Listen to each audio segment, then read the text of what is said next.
Rain slicked the streets like a second skin, reflecting the city's neon into long, trembling lines.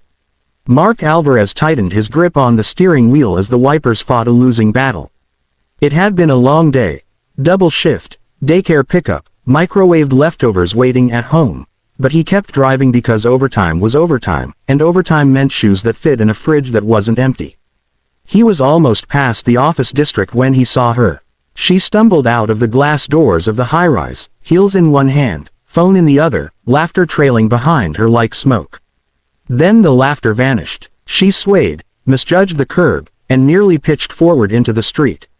Mark braked hard. His heart jumped. He pulled over without thinking, hazards blinking in the rain. "Hey," he called, already stepping out. "Careful." She looked up, mascara smudged, eyes glassy. Recognition flickered and faded. "Mark," she said, dragging his name through the rain. "Is that? Oh." She laughed again, brittle.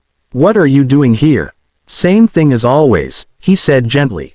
"Working late." She tried to straighten, failed, and winced. "I'm fine. Totally fine." She took a step and nearly fell again. Mark glanced at the street. A patrol car rolled by, slow and watchful.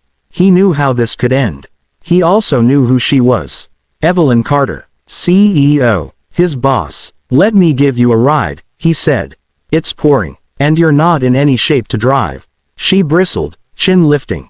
"I can handle myself." He didn't argue. He just opened the passenger door and held it steady. The rain made the decision for her.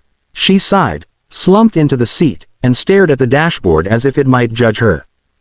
"Don't tell anyone," she murmured. "I won't," he said. And he meant it. She gave him an address that surprised him. An older building across the river, far from the penthouses people whispered about. As they drove, her bravado drained away. She rubbed her temples, breathing carefully. "Rough night?" he asked. "Rough year," she said.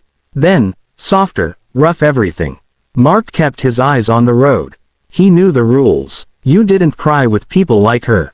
Or maybe with anyone. But something in her voice sounded tired in a way that had nothing to do with champagne. At the building, she fumbled with her keys.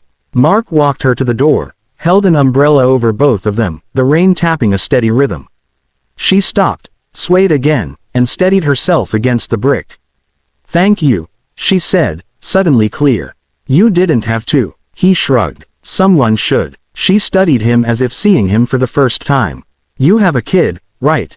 "My son," he said. "Leo." She nodded, filed it away. "Good night, Mark." "Good night, Ms. Carter." The next morning, Mark expected nothing.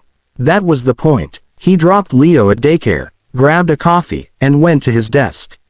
The office buzzed with the usual low hum. Emails, meetings, deadlines. Then the message came. All hands meeting. Conference room. 10 minutes. A ripple of speculation moved through the floor. Mark frowned. He thought of rain, of mascara, of a promise made quietly in a car. Evelyn entered the room composed, hair immaculate, eyes sharp. No trace of the night before. She took her place at the head of the table and spoke about quarterly numbers, new initiatives, the language of confidence and control. Mark listened, relief and disappointment tangling in his chest. Of course she'd forget. Of course she'd pretend. Then she paused. "There's one more thing," she said. Her gaze swept the room and landed on him. "Held. Last night, someone from this company did the right thing when no one was watching." A murmur. Mark's stomach dropped. "That matters," she continued. "Integrity isn't just a word we put on a slide. It's choices we make when it's inconvenient." She didn't say his name. She didn't have to. The room felt suddenly too small. After the meeting, his inbox pinged. A calendar invite. Evelyn Carter. Private. He went, heart thudding. Her office was all glass and light, the city stretched beneath it like a map. "Sit," she said, not unkindly. He did. She folded her hands. "I'm not going to pretend I don't remember last night." He nodded once. "You saved me from making a terrible mistake," she said. "Legally, professionally, personally." She exhaled. "Thank you. You don't owe me anything," he said quickly. "I didn't do it for." "I know," she said. "That's why it matters." She leaned back, studying him with the same careful attention she gave contracts. "Tell me about your son."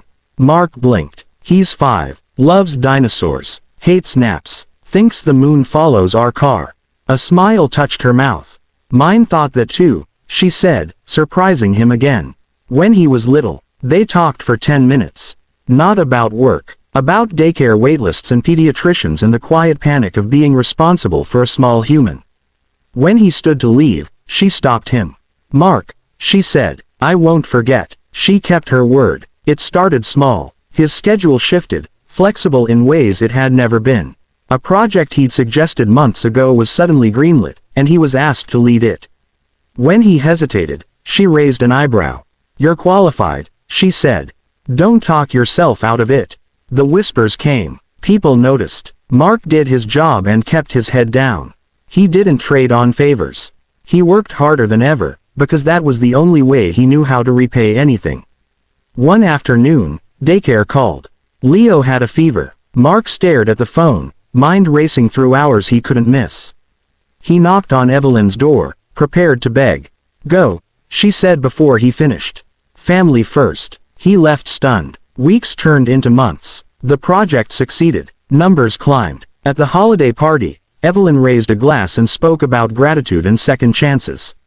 Her eyes found his again, brief and steady. Late winter brought a snowstorm that shut down the city. Mark and Leo built a lopsided snow dinosaur in the park. Mark's phone buzzed. Unknown number. Mark, Evelyn said when he answered. Wind roared on her end. I need a favor. He listened. An hour later, he stood in a hospital hallway with her, the smell of antiseptic sharp. Her father had slipped on ice. She paced, hands shaking despite her control. You didn't have to come, she said. I know, he replied.